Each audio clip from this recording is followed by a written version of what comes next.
दिल्ली के NDMC convention centre में doctor Rakesh Mishra की किताब संविधा का विमोचन हुआ। ये कार्यक्रम विचारक और राष्ट्रीय स्वयंसेवक संघ के पूर्व नेता प्रोफेसर बाल आपटे की 13वीं पुण्यतिथि के अवसर पर आयोजित किया गया। किताब में प्रोफेसर बाल आपटे के जीवन और विचारों को दर्शाया गया है। विमोचन समारोह में आरएसएस के सरकारवाह दत्तात्रेय होसबोले ने किताब का लोकार्पण किया। कार्यक्रम में केंद्रीय मंत्री भूपेंद्र यादव, बीजेपी नेता श्याम जाजू और विनोद तावड़े भी शामिल हुए।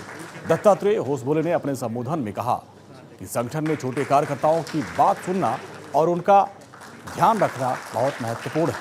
उन्होंने कार्यकर्ताओं को गलत काम से रोकने और अच्छे काम के लिए प्रेरित करने की बात कही है।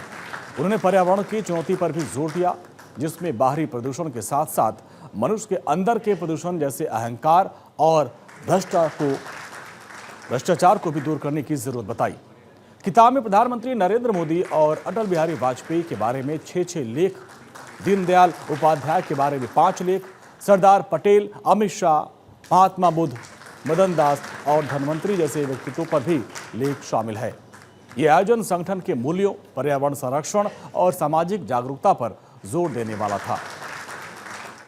बाल आपटे जी संगठन के लिए जिए, देश के लिए उन्होंने कार्य किया। एक गृहस्थ के नाते उन्होंने अपने जीवन में पहले प्रोफेसर रहे, एडवोकेट रहे।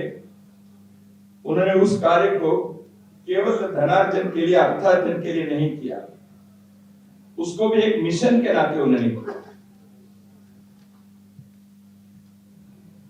He was an advocate by nature, क्योंकि उनकी शैली विषय रखने के अध्ययन के आधार पर योग्य शब्दों का चयन करते उससे बोलना, वो इंग्लिश में हो, हिंदी में हो।